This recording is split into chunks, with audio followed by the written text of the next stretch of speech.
19 kilogram af, 60 kilogram af. Daar was soveel coaching vriende. Wynand was daar gewees, 138 dae op die carnivore dieet. Hy het al 4 beroertes oorleef. Kragtige getuienis, sy genesingspad te volg. En Dons was daar gewees, 42 kilogram af, 136 dae op die carnivore dieet. Gout is baie minder.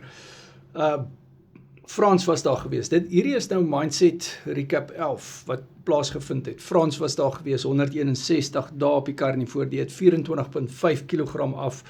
Heinz was daar gewees, 7,5 kilogram af. Johan, 19 kilogram af, 21 centimeter. Nicolien, 16 kilogram af, 13 centimeter. Hulle seun Johan, 13 jaar oud, hy is 11 kilogram af. Gustav, 60 kilogram af. Anton, 5 kilogram af. Marlijn, 8 kilogram af. Dit is die Carnivore Keto coaching vriende en vele meer wat daar getuig het oor hulle suksesse.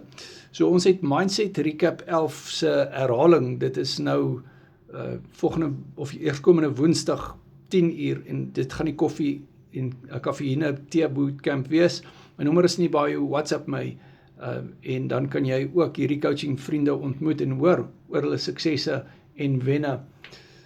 En dit is regte getuienisse, regte mense op die Carnivore en Keto coaching. En soos ek altyd sê, die mense daar buite het nie wat ons het nie. Hulle weet nie wat ons weet nie.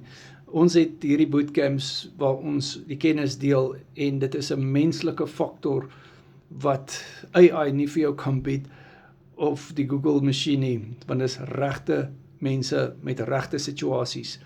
WhatsApp my nommer is in die bio en dan gaan ek en jy 'n coaching doen op WhatsApp video call. Ons maak unieke aanpassings volgens jou situasie. Ek coach al vir 6 jaar op die carnivore dieet. Ek is vandag 7 jaar en 22 dae op die carnivore dieet.